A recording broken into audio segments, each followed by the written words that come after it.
विठ्ठल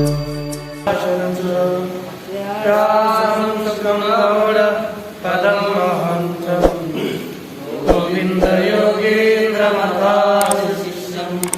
श्री शंकराचार्य पद्म पादंच हस्ता तंत्रगं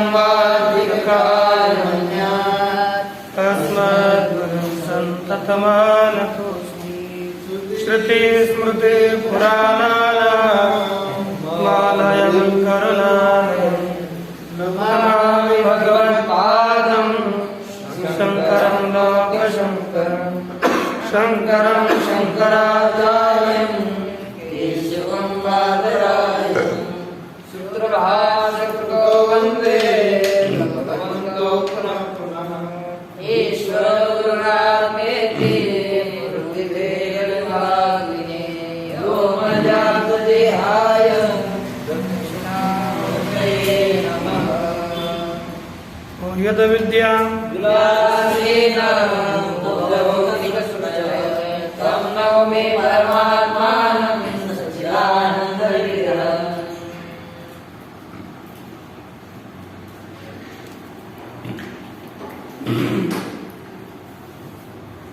श्री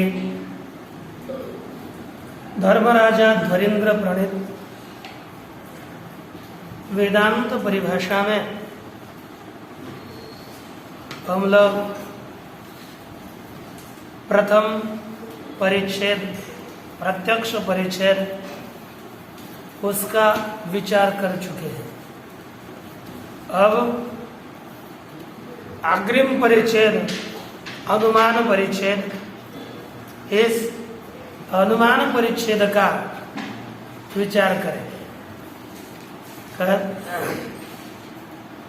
जो प्रत्यक्ष प्रमाण सर्ववादियों के लिए मान्य है उसका निरूपण किया, उसी तरह अधिकवादियों के लिए मान्य बहुवादी संवाद जो अनुमान प्रमाण है, उस अनुमान प्रमाण का निरूपण करने के लिए यहाँ पर प्रतिज्ञा की जा रही। कहते हैं अथानुमानम निरूप्यते, अब अनुमान का निरूपण किया जाता है। किसके बाद? अथ शब्द का अर्थ है अनंतर्य,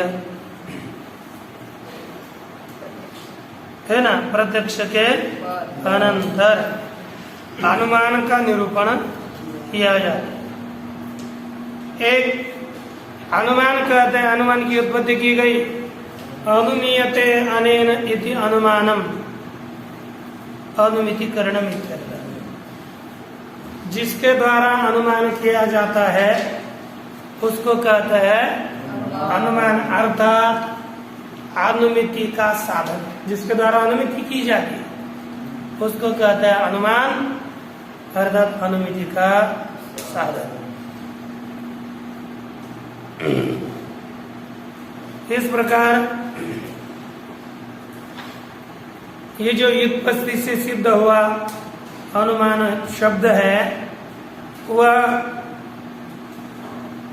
लक्षण है और आयुत्पन्न यह अनुमान शब्द लक्ष्य है।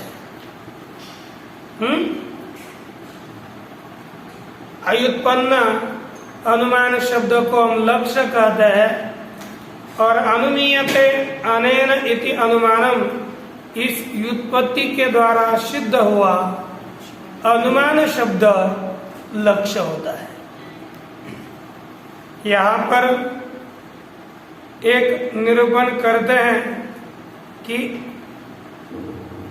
कहा अनुमिति एक टिप्पणी दी है। यहाँ पर आगे जाकर भी एक शब्द लिखा अनुमितिश्च व्याप्ति ज्ञानत्वेन व्याप्ति ज्ञानजन्य। क्या लिखा है? अनुमितिश्च व्याप्ति ज्ञानत्वेन व्याप्ति ज्ञानजन्य।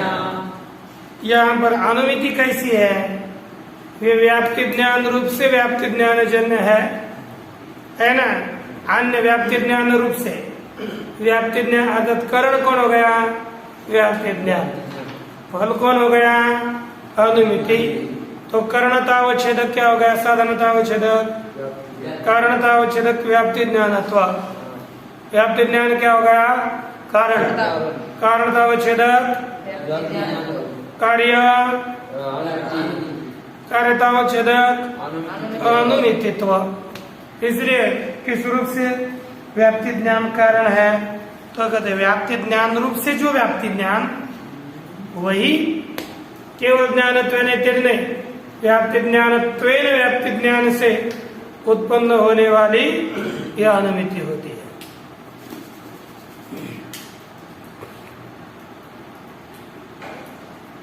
ये व्याप्ति ज्ञान रूप से, ये व्याप्ति ज्ञान कारण है। ये न तो विषयत्वादि न, व्याप्ति ज्ञान विषय, व्याप्ति ज्ञान विषयत्वेन इत्यादि रूप से वह व्याप्ति ज्ञान कारण नहीं है। इसी के विषय में व्याप्तिश्च, व्याप्ति क्या चीज है? तो आगे बताए। तत्पूर्व 2 नंबर टिप्पणी दी है और आपके मूल पुस्तक में जहां पर 1 नंबर दिया ना उसमें 2 नंबर करो, और जिसमें 2 नंबर दिया ना उसमें 1 नंबर डालो। 2 नंबर टीका में लिखा है और ऊपर मूल में 1 लिखा है, वहां पर 1 के स्थान पर 2 डालना है।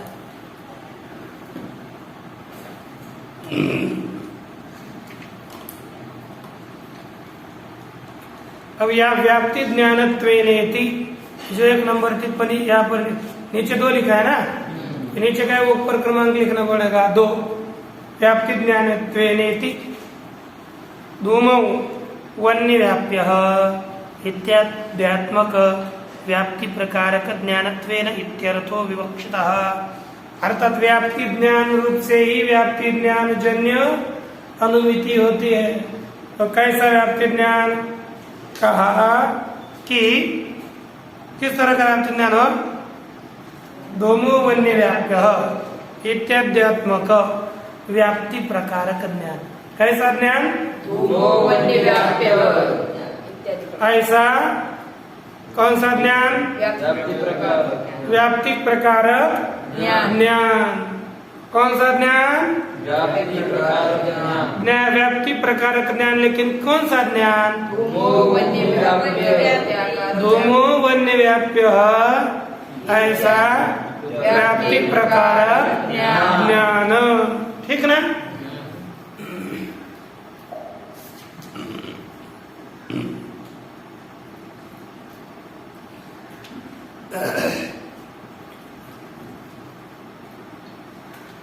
आगे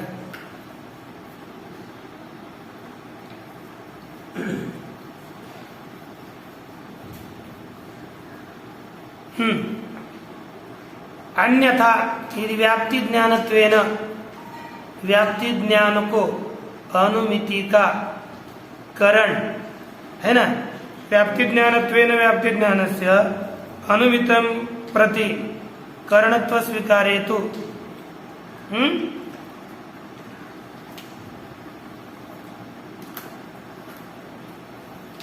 व्याप्ति रीति ज्ञानाद अपि। ये देखो हमारा व्याप्ति ज्ञान कैसा होना चाहिए? धूमो वन्य व्याप्य ऐसा व्याप्ति ज्ञान होना चाहिए। ऐसा नहीं कि व्याप्ति ज्ञान आपको शब्द व्याप्ति ज्ञान हो गया। व्याप्ति ज्ञान, व्याप्ति उसका ज्ञान हो गया, व्याप्ति पद उसका ज्ञान, इससे अनुमिति नहीं होगी। दोनों वन्य व्याप्य ऐसा व्याप्ति ज्ञान होना चाहिए, है ना? व्याप्ति प्रकार का ज्ञान होना चाहिए। व्याप्ति इस ज्ञान से अनुमिति नहीं होती। वन्य व्याप्य धूम ऐसे व्याप्ति प्रकारक ज्ञान से अनुमिति होती है। नहीं तो ऐसा न कहते व्याप्ति ज्ञानत्वेन का अर्थ, तो व्याप्ति ही ऐसे ज्ञान से भी परो तो वन्य माने मिति होने की आपत्ति आ जाती। व्याप्ति प्रकार का ज्ञानत्व विवक्षण हेतु, अभी हमने व्याप्ति प्रकार का ज्ञान मान लिया, ऐसी विवक्षा होगी तो दोमो वन्य व्याप्य इत्यस्यैव व्याप्ति प्रकार का ज्ञानत्वम। दोमो व्याप्ति, देखो दोमो वन्य व्याप्य, इसमें व्याप्ति प्रकार है। व्याप्ति क्या हो गया? विशेष कौन हो गया? तुम। व्याप्ति हो गई प्रकार। वन्य की व्याप्ति धूम में रहती है ना, व्याप्ति हो गई प्रकार और धूम हो गया विशेष। तो ये होता है ज्ञान व्याप्ति प्रकारक ज्ञान। कौन सा ज्ञान है? व्याप्ति प्रकारक ज्ञान है। व्याप्ति प्रकारक यह जो ज्ञान है यही अनुमिति का कारण है। केवल व्याप्ति ज्ञान कारण नहीं तो व्याप्ति ही, ऐसा भी तो ज्ञान हो सकता है। इसलिए व्याप्ति प्रकार की इसका परिष्कार नीचे टिप्पणी में किया था। दोमो वन्य व्याप्य इत्यस्यैव व्याप्ति प्रकारक ज्ञानत्वम व्याप्ति रीति है ना, ज्ञानत्व व्याप्ति रीति ज्ञानस्य तु व्याप्तित्व प्रकारक ज्ञानत्व। व्याप्ति ये ज्ञान हो गया, इसमें प्रकार क्या हो गया? व्याप्तित्व। घट इस ज्ञान में प्रकार क्या है? पट इस ज्ञान में प्रकार, व्याप्ति इस ज्ञान में प्रकार, तो व्याप्तित्व प्रकार का ज्ञान है। हमको प्रकार क्या चाहिए? व्याप्ति प्रकार चाहिए, व्याप्तित्व प्रकार नहीं। व्याप्ति कब प्रकार बनेगी? व्याप्यो इस ज्ञान में व्याप्ति प्रकार होती है। व्याप्य इस ज्ञान में व्याप्य अर्थात व्याप्तिमान, तो व्याप्य जो होगा वो विशेष्य और व्याप्ति क्या हो जाएगी?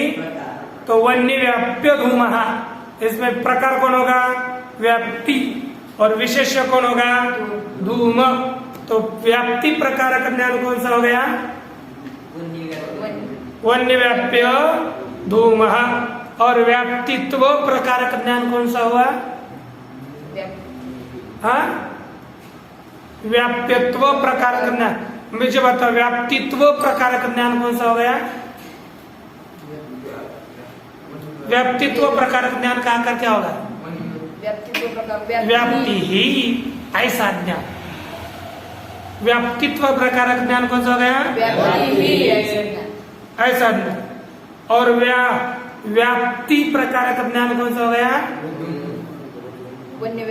वन्य व्याप्य धूम। ये ज्ञान कैसा हो गया? व्याप्ति प्रकार हो गया। और व्याप्तित्व प्रकार का ज्ञान कौन सा हुआ? व्याप्ति ही ऐसा ज्ञान।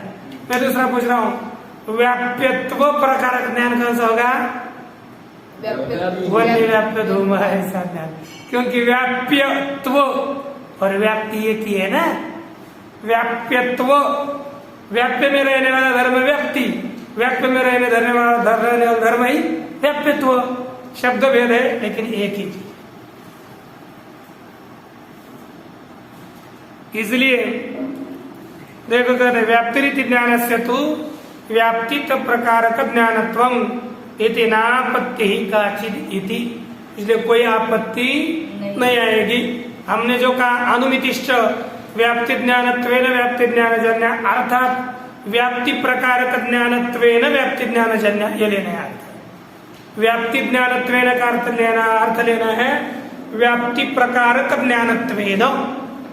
समझ में आया? देखिए, वन्य व्याप्य धूमवंतम पर्वतम जानामि इति अनव्यवसायस्यापि व्याप्ति ज्ञान जन्यत्वम है कि नहीं? वन्य व्याप्य धूमवंतम पर्वतम आम जान, ये जो अनुव्यवसाय ज्ञान है, पहला व्यवसाय ज्ञान क्या होगा? वन्य व्याप्य धूमवान अयम पर्वतः, है ना? ये हो जाएगा व्यवसाय ज्ञान।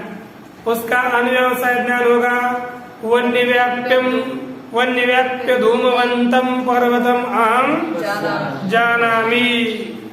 ये जो अनुव्यवसाय ज्ञान, उस अनुव्यवसाय में भी व्याप्ति ज्ञान जन्यत्व है, वहां पर भी व्याप्ति ज्ञान कारण है। तथापि अनुव्यवसाय निष्ठ, देखो अब व्याप्ति ज्ञान जन्य दो ज्ञान हो गए। कौन कौन? व्याप्ति ज्ञान जन्य एक अनुमिति हो गई और व्याप्ति ज्ञान जन्य अनुव्यवसाय भी हो गया। आपने देखा होगा ना, हेत्व विषयकत्वे सति, ये पद जोड़ना पड़ा है ना परामर्श में अतिव्याप्ति वारण करने के लिए। वहां पर अनुमिति का परामर्श जन्य ज्ञान अनुमिति किया था, यहाँ व्याप्ति ज्ञान जन्य कर रहे हैं बस। वहाँ परामर्श जन्य है और यहाँ पर व्याप्ति ज्ञान जन्य है कि नहीं? तो वैसे ही वहां पर परामर्श जन्य अनुमिति थी और परामर्श जन्य परामर्श का अनुव्यवसाय भी था। तो यहाँ पर वैसे यहाँ पर व्याप्ति ज्ञान जन्य अनुमिति है और व्याप्ति ज्ञान जन्य धूमवंतम पर्वतम अहम जानामि, यह तो अनुव्यवसाय भी है कि नहीं? वन्य व्याप्य धूमवंतम पर्वतम अहम जानामि, व्याप्ति क्या हो गई? वन्य व्याप्य धूमवंत, वन्य व्याप्य धूमा है ना।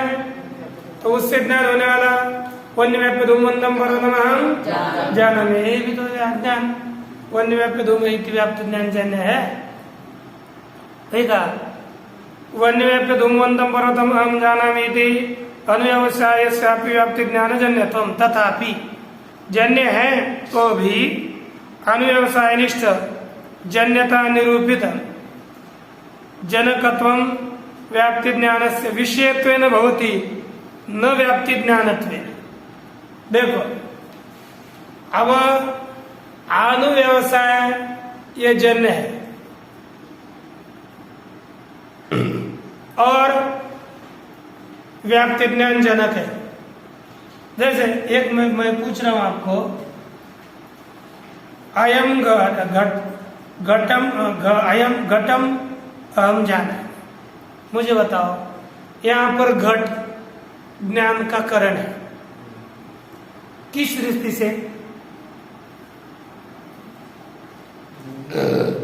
घट ज्ञान का अयम घट यह ज्ञान हुआ, यह घट ज्ञान का घट किस रूप से साधन है?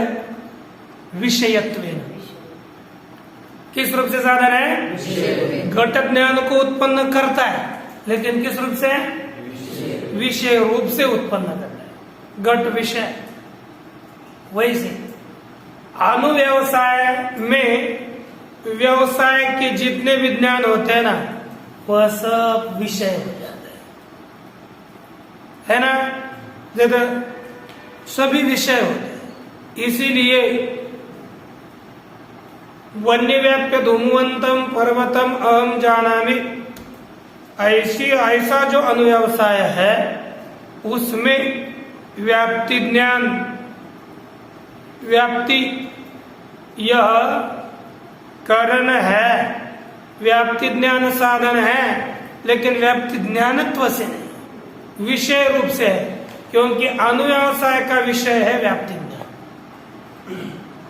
अब प्रत्येक विषय होता है, व्यवसाय का विषय वन्य है, धूम है, व्याप्ति है, व्याप्ति ज्ञान है, पर्वत है, ये सब विषय है ना। तो सब विषय है तो व्याप्ति ज्ञान भी तो विषय है, तो सब विषय रूप से साधन है, तो व्याप्ति ज्ञान भी अनुव्यवसाय के प्रति विषय रूप से साधन है। अरे हमको कैसा चाहिए? व्याप्ति ज्ञानत्वेन साधन चाहिए। कैसा चाहिए? व्याप्ति ज्ञानत्वेन साधन, विषयत्व से साधन नहीं चाहिए। इसलिए लिखा अनुव्यवसाय निष्ठ जो जन्य था, अनुव्यवसाय ये कार्य हो गया, जन्यता अर्थ कार्य था, तन निरूपित कारणता किसमें आएगी? व्याप्ति में। और वो जो जनकत्व कारण था किम रूप से है? विषय रूप से है, विषयत्वावच्छिन्न कारणता है, न व्याप्ति ज्ञानत्वेन, व्याप्ति ज्ञानत्व रूप से कारणता नहीं है। इसीलिए ये समझना चाहिए व्याप्ति ज्ञान जन्य स्मृति ज्ञान व्याप्ति ज्ञान ध्वंसादिषु अपि बोध्यम। इसी प्रकार उनका खंडन करना है। किसका किसका? व्याप्ति ज्ञान जन्य स्मृति, व्याप्ति ज्ञान जन्य शाब्द ज्ञान, व्याप्ति ज्ञान जन्य व्याप्ति ज्ञान ध्वंस। ये तीनों होते हैं। व्याप्ति का ध्वंस है ना, व्याप्ति ज्ञान जन्य व्याप्ति ज्ञान ध्वंस, इन सभी में विषयत्वादि रूप से करणता है, यह व्याप्ति ज्ञानत्वेन करणता नहीं है, इसलिए उनमें अतिव्याप्ति इत्यादि होगी नहीं। तो हमारा अनुमिति क्या हो गया? अनुमिति का लक्षण क्या हो गया? व्याप्ति ज्ञान प्रकारक है ना, व्याप्ति प्रकारक ज्ञान त्वेन व्याप्ति ज्ञान जन्यत्वम अनुमितेर लक्षणम। बोलो बोलो। व्याप्ति प्रकारक ज्ञानत्वेन व्याप्ति प्रकारक ज्ञानत्वेन व्याप्ति ज्ञान जन्यत्वम स्मृते अनुमितेर लक्षणम। ठीक हो गया कि नहीं? अनुमितिश्च व्याप्ति ज्ञानत्वेन व्याप्ति ज्ञान जन्य, ये बताया।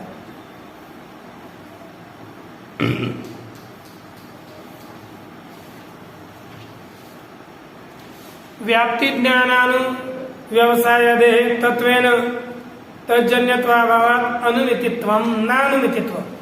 कहते व्याप्ति ज्ञान है ना, व्याप्ति ज्ञान नहीं, व्याप्ति ज्ञान का अनुव्यवसाय इत्यादि है ना, अभी बताया ना आपने आपको।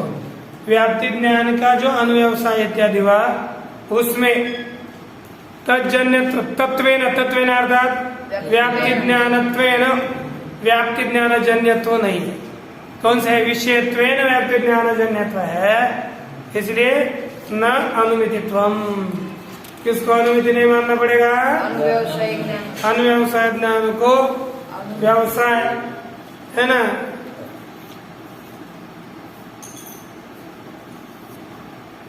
व्याप्ति ज्ञान के अनुव्यवसाय ज्ञान में व्याप्ति नहीं होगी।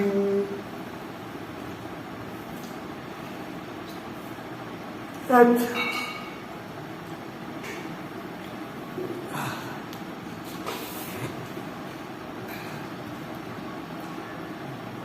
ठीक है।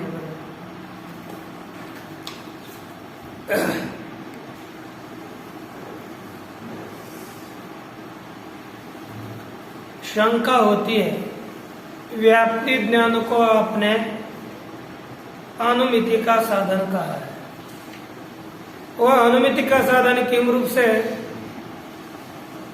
किम व्याप्ति ज्ञान में अनुमिति जनकत्व है कि अनुमिति करणत्व है?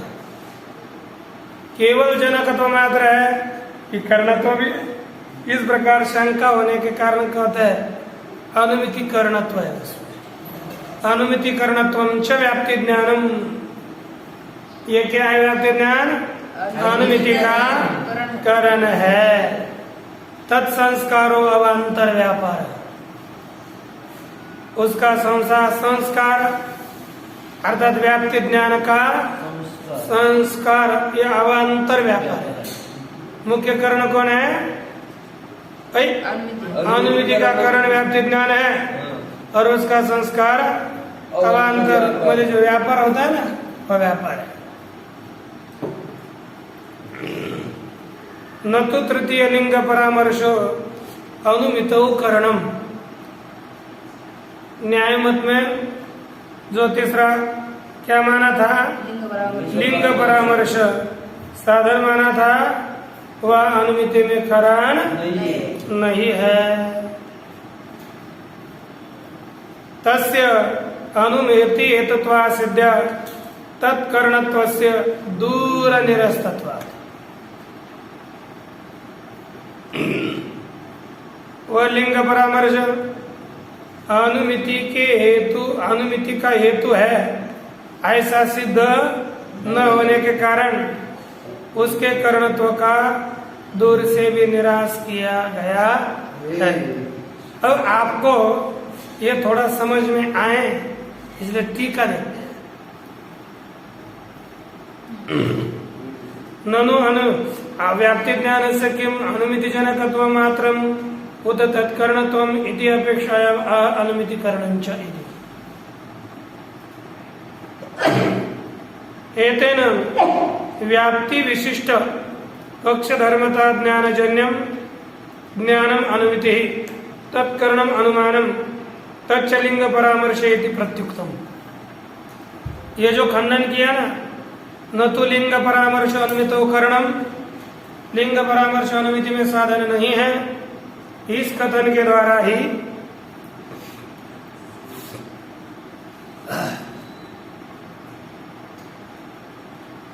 व्याप्ति ज्ञान से तत्करणत्व संभवे कहते कि इसके द्वारा व्याप्ति विशिष्ट पक्ष धर्मता ज्ञान जन्य ज्ञानम अनुमिति तत्करणम अनुमानम, ऐसा जो लिंग परामर्श अनुमिति का करण माना था नैयायिकों ने, उसका खंडन किया गया। व्याप्ति ज्ञान से तत्करणत्व संभव, व्याप्ति ज्ञान में ही अनुमिति का करणत्व संभव होने पर तदतिरिक्त परामर्शांगीकार से अनौचित्य, व्याप्ति ज्ञान ही कर्ण हो सकता है, तो व्याप्ति ज्ञान से अतिरिक्त परामर्श रूप अलग कर्ण स्वीकार करने की कोई अपेक्षा नहीं है।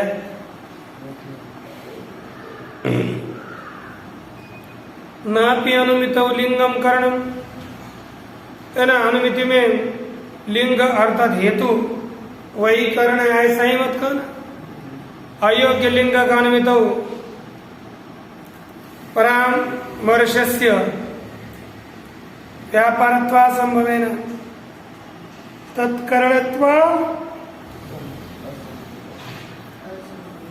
संभवतया विविचारा, कहते हैं लिंग को भी करण नहीं होना चाहिए। क्यों? अयोग्य लिंग का अनुमिति है। जैसे ये कहा कि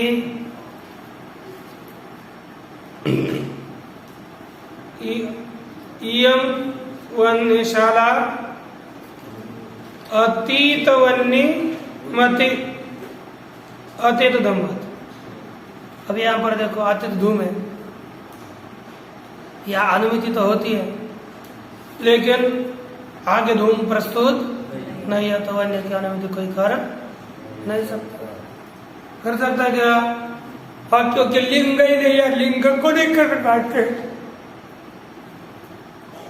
लिंग ज्ञान को, व्याप्ति के ज्ञान को करना दे। परामर्श से व्यापारत्व संभव है, यहाँ पर परामर्श व्यापार भी नहीं हो सकता, इसलिए तत्करणत्व संभवतया उसमें तितली उसमें कर्णत्व संभव असंभव है ना व्यभिचारात्, इसमें कर्णत्व सिद्ध न होने के कारण व्यभिचार एक दोष आता है। व्यापार, अरे परामर्श में व्यापारत्व भी संभव नहीं, इसलिए तत्कर्णत्व अर्थात लिंग में कर्णत्व संभव नहीं है। लिंग में प्राप्त था ना, क्योंकि कर्ण कौन हो, कर्ण होने के लिए बीच में व्यापार होना चाहिए ना, तो व्यापार परामर्श व्यापार होगा तभी यह कर्ण होगा, परामर्श कुछ होगा ही नहीं, तो उसको कर्णत्व नहीं मान। कहाँ पर अयोग्य लिंग अनुमिति हो, वहां पर योग्य हेतु ही न हो, ऐसे स्थल में इस समस्या हो जाती है। तस्मात् अनुमिति कर्णत्वात् व्याप्ति ज्ञानम एवं अनुमान शब्दाभिधेय, इसलिए अनुमिति का कर्ण होने के कारण है ना, तो अनुमिति का कर्ण होने से व्याप्ति ज्ञान को ही अनुमान शब्द से कहना चाहिए, न तो लिंग तत्परामर्शाद परामर्श विधि। इसलिए लिंग को हेतु को भी ये नहीं करना चाहिए, अनुमिति का साधन नहीं करना चाहिए, और परामर्श को भी अनुमिति का साधन नहीं करना चाहिए। तात्पर्य आगे पुनः एक शंका लेकर कर ननु व्याप्ति ज्ञान से करणत्वे तद व्यापारो वक्तव्य। सिद्धांत के लिए पूर्व पक्ष कह रहे कर्ण जो होता है वही होता है व्यापार असाधारण करण।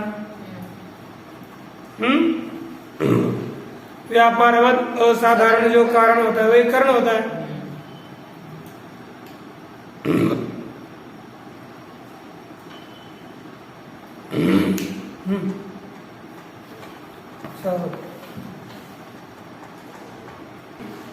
ननु व्याप्ति ज्ञान से करणत्वे तद व्यापारो वक्तव्य। व्याप्ति ज्ञान यदि कर्ण हो तो उस व्याप्ति उसका एक व्यापार बताना चाहिए। जैसे घट के प्रति दंड कर्ण होता है तो उसका एक व्यापार हम बीच में भ्रमी मानते हैं, तद्वत यहाँ पर भी व्यापार बताना चाहिए। तो सिद्धांति ने कहा कि है व्यापार करते, क्योंकि व्यापारवद असाधारण कारण से कर्णत्वात् व्यापारवान असाधारण जो कारण होता है वही कर्ण होता है। व्यापार बताना चाहिए तो सिद्धांति ने व्यापार बताया। तत्संस्कारो अवांतर व्यापार। तत्संस्कार अर्थात किसका संस्कार? काम के व्याप्ति ज्ञान का संस्कार, यही अवांतर व्यापार है। पुनः शंका कर रहे पूर्व पक्षी ननु महान साधव धूमादि ज्ञानम प्रथम पक्षे तो द्वितीय ज्ञानम। क्या होता है कि पूर्व पक्ष शंका करते अगर हमको अपने स्वयंपाक घर में पाकशाला में मानसादियों में पहले धूम का ज्ञान होता है, पहला धूम का ज्ञान है ना। उसके बाद हम पर्वत के पास चले जाएंगे, पर्वत में पक्ष में धूम का ज्ञान हो जाना, ये दूसरा ज्ञान है। उसके बाद व्याप्ति का स्मरण होना, उसके बाद पक्ष धूमादि परामर्शात्मकम तृतीय ज्ञान। व्याप्ति के स्मरण के बाद पक्ष में धूमादियों का परामर्श रूप ज्ञान होना, यह तीसरा ज्ञान है। ततो वन्यानुमिति रीति, उसके बाद वन्य की अनुमिति हो जाती है। इति तृतीय लिंग परामर्शात्मकम, तीसरा जो लिंग का परामर्श लिंग का ज्ञान रूप स्मरणात्मक जो ज्ञान है वही अनुमिति का कारण है। यदि वदंत नहीं है का ऐसे नहीं है बोलते हैं। अतः भवद्भिरपि तथैव किमिति नाभ्युपगम्यते थे, आपके द्वारा भी वैसे क्यों नहीं स्वीकारा जाता? ऐसे शंका करके उत्तर दे रहे हैं। न तो तृतीय लिंग परामर्शो अनुमितौ करणम, तृतीय जो लिंग परामर्श है वह अनुमिति में साधन नहीं है। क्यों? कहते हैं कि प्रतियोग्य समानाधिकरण यद समानाधिकरण आत्यंताभाव प्रतियोगितावच्छेदकावच्छिन्नम यन्न भवति तेन समं तस्य यन्न भवति तेन तमं तस्य समानाधिकरणं व्याप्ति। समझ में आया? अब एक मिनट ये देख लीजिए, व्याप्ति का लक्षण किया गया। यह जो लक्षण किया है वह लक्षण सिद्धांत व्याप्ति की तरह। अभी हमने जो पंक्ति पढ़ी, प्रतियोग्य समानाधिकरण यत् समानाधिकरण अत्यंताभाव प्रतियोगितावच्छेदकावच्छिन्नम यन्न भवति तेन समं तस्य समानाधिकरणं व्याप्ति। ये जो लक्षण है यह सिद्धांत व्याप्ति के लक्षण की तरह सिद्धांत व्याप्ति का लक्षण है। आपको मैं यहाँ पर लक्षण लिख कर देता हूँ। तो ये देखिए कि प्रतियोग्य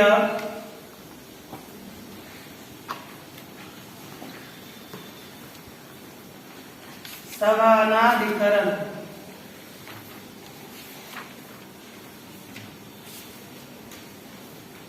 प्रतियोग्य समानाधिकरण यत् समानाधिकरणात्यंता भाव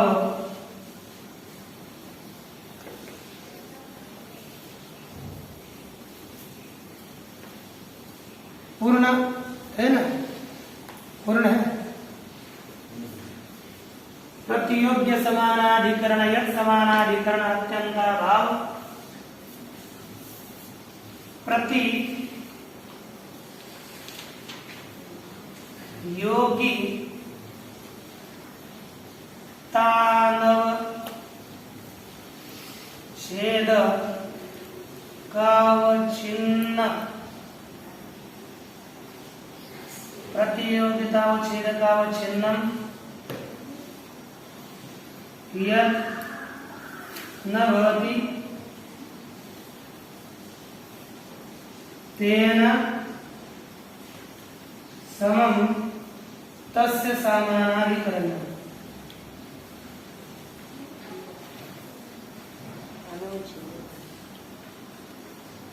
करणीयम् मतलब आप दोनों ऐसा ऐसा नहीं करने के लिए वो कह रहेगा पर तुम्ही करू नाही वारंवार लास्ट म्हणून करायला तेच माणसं म्हणजे ते काम करणात्यंताभाव प्रतियोगितावच्छेदकावच्छिन्नं यन्न भवति तेन समं तस्य समानाधिकरण्यं व्याप्ति ही, यह व्याप्ति का लक्षण किया गया। इसमें एक पकड़ना है जो यत् पद है, प्रथम यत् पद, इसका अर्थ है हेतु। दूसरा जो यत् पद है, इसका अर्थ है साध्य।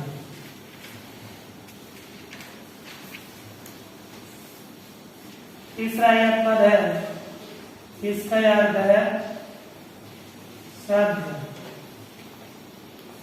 और चौथा यह तस्य जो पद है, तेन का साध्य, तस्य का अर्थ है हेतु।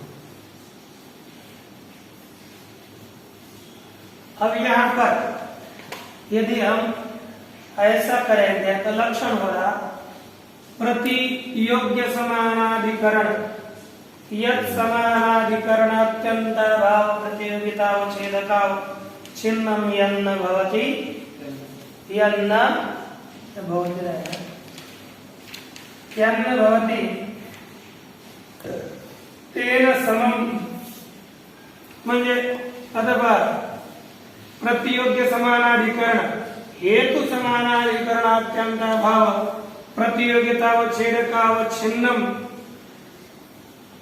प्रतियोगितावच्छेदकावच्छिन्नं। अब यहाँ पर यन्न भवति यत् साध्यं न भवति तेन साध्येन समं हेतोः समानाधिकरण्यं अतिव्याप्ति व्याप्ति, ये लक्षण हुआ। इसका तात्पर्य अर्थ आपको समझा देता हूं। क्या करना, प्रतियोगिता नवच्छेदकम यत् साध्यतावच्छेदकम है ना, ये जो अवच्छेदकावच्छिन्नं यन्न भवति है ना, इसका अर्थ सरल अब ये भिन्न कर देते है ना।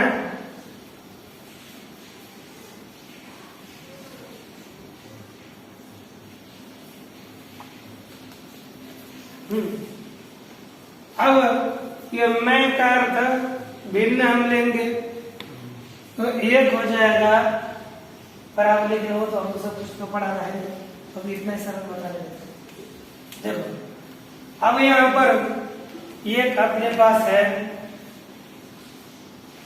पर्वत,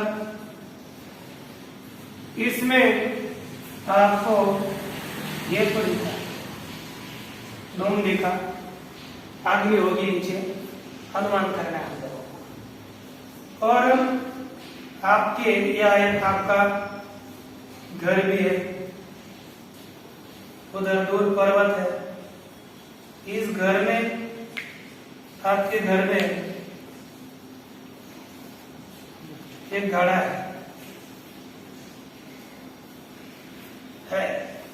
अब यहाँ पर घर में घड़ा है,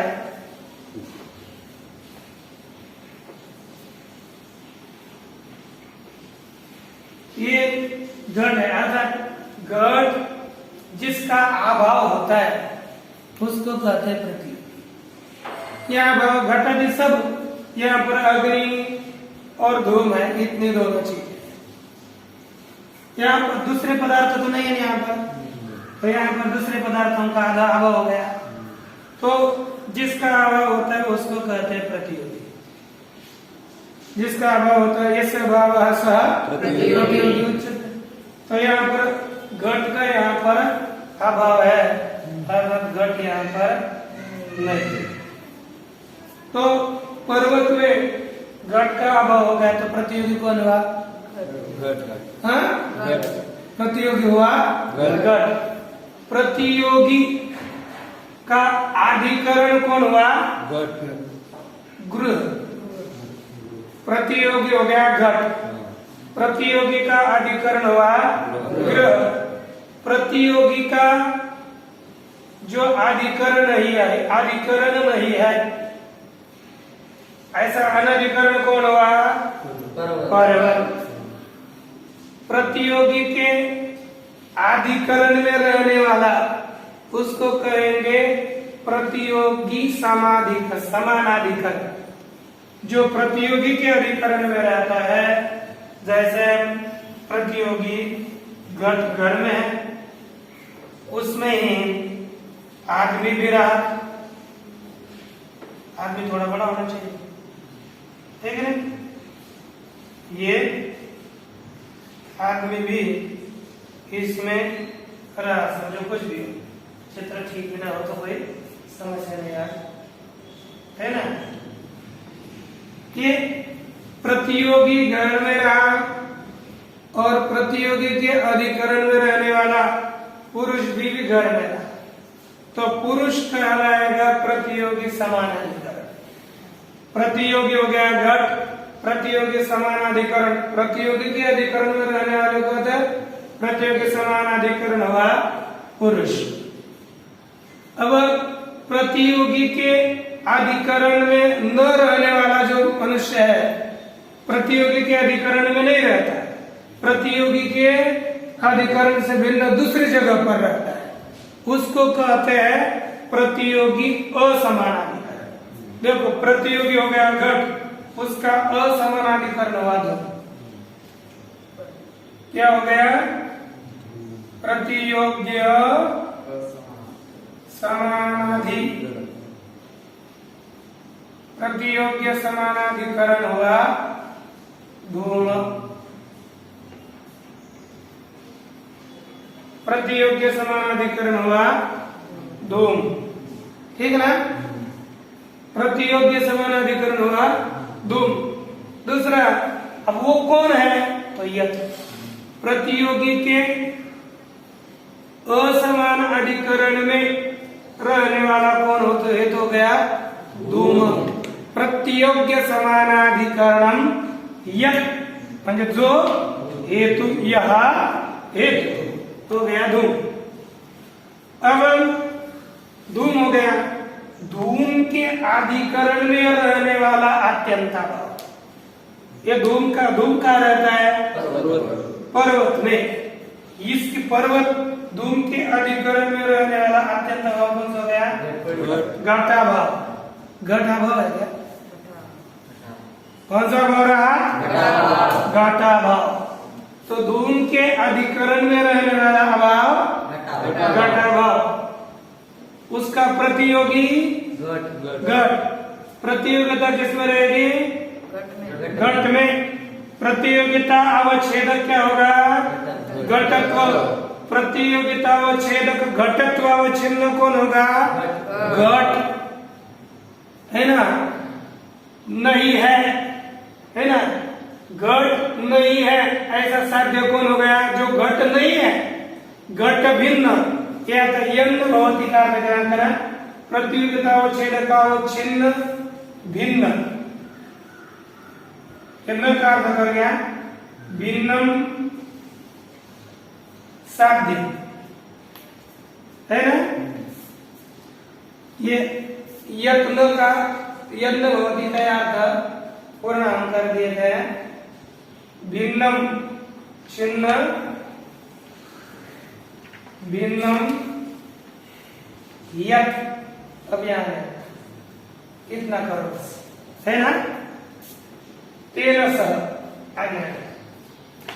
अब यह अर्थ हो गया प्रतियोगिता व छेदक चिन्ह कौन हो गया? घट। उससे भिन्नम यत साध्यम वन्य, है कि नहीं? घट से भिन्न जो साध्य वन्य, तेन अर्थात उस वन्य के साथ, तेन समम अर्थात उस वन्य के साथ, तस्य अर्थात धूम हेतु का जो समानाधिकरण है, अर्थात एक अधिकरण में रहना, वन्य के साथ धूम का जो एक अधिकरण पर्वत में रहना, यही है व्याप्ति। तो आपको एक बार इसका लेखन कर लीजिए, लिख लीजिए। अभाव हमको प्राप्त होता है उसको हम प्रतियोगी कहते हैं। तो पर्वत में वन्य का अभाव नहीं मिलता, उसका तो संदेह ही है। धूम का अभाव भी हम नहीं लेते। पर्वत में घटादि पदार्थों का अभाव मिलता है, इसलिए प्रतियोगी जिसका अभाव मिले उसको कहते हैं प्रतियोगी। प्रतियोगी घटः लिखन्तु, प्रतियोगी घटः। प्रतियोग्यधिकरण प्रतियोगी समानाधिकरण, घट के अधिकरण में रहने वाले पदार्थ। प्रतियोगी समानाधिकरण पुरुष इत्यादि।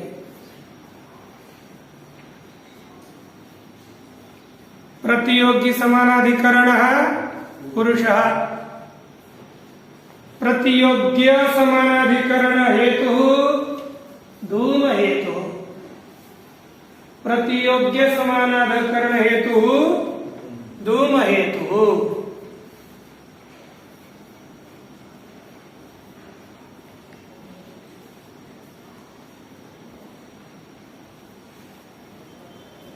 ये धूमस्य अधिकरणं पर्वतः, प्रतियोगी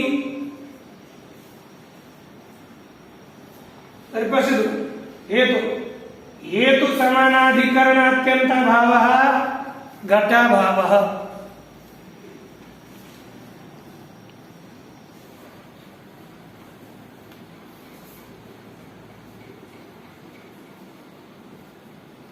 प्रतियोगी घटः, प्रतियोगी घटः। प्रतियोगिता घटे, प्रतियोगिता घटे।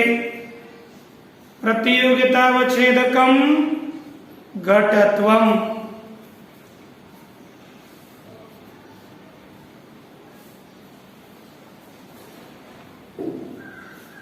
प्रतियोगितावच्छेदकावच्छिन्नः घटः।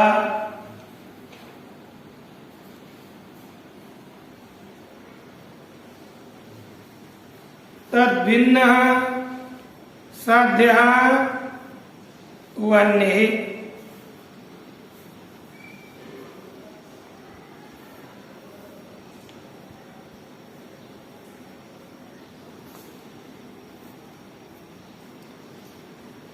तेन वन्येना सह तद्भिन्नासाद्या वन्ये तेन वन्येना सह हेतोः धूमस्य यत्सामानाधिकरण्यम्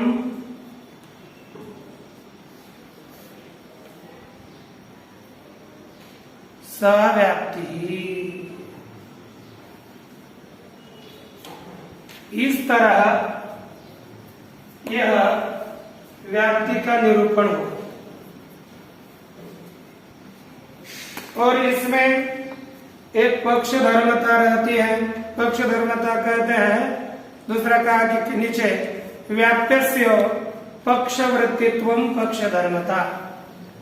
व्याप्य अर्थात व्याप्ति वाला जो हेतु वह पक्ष में जब रहता है उस हेतु का पक्ष में रहना उसी को ही पक्ष धर्मता कहते हैं। तथा च वन्य व्याप्य धूमवान अयम इत्यादि ज्ञानम उक्त लक्षण परामर्शात्मकम तत्तु नानुमिति करणम इत्यर्थ। इसलिए अब ये वन्य व्याप्य धूमवान अयम पर्वतः इत्याकारक जो परामर्शात्मक ज्ञान है वह ज्ञान अनुमिति का कारण नहीं है। क्यों कहते हैं? तस्य दुर्निरस्तत्वात् उसका कर तस्य अनुमिति हेत्वा सिद्ध्या तत्करणत्वस्य दुर्निरस्तत्वात् वह अनुमिति का हेतु सिद्ध न होने के कारण उसके करणत्व का दूर से ही निराश किया जाने से। अब उसका दूर से निराश किस तरह से होता है इसका विचार हम लोग कर देंगे। ओम पूर्णमदः पूर्णमिदं पूर्णमुदच्यते पूर्णस्य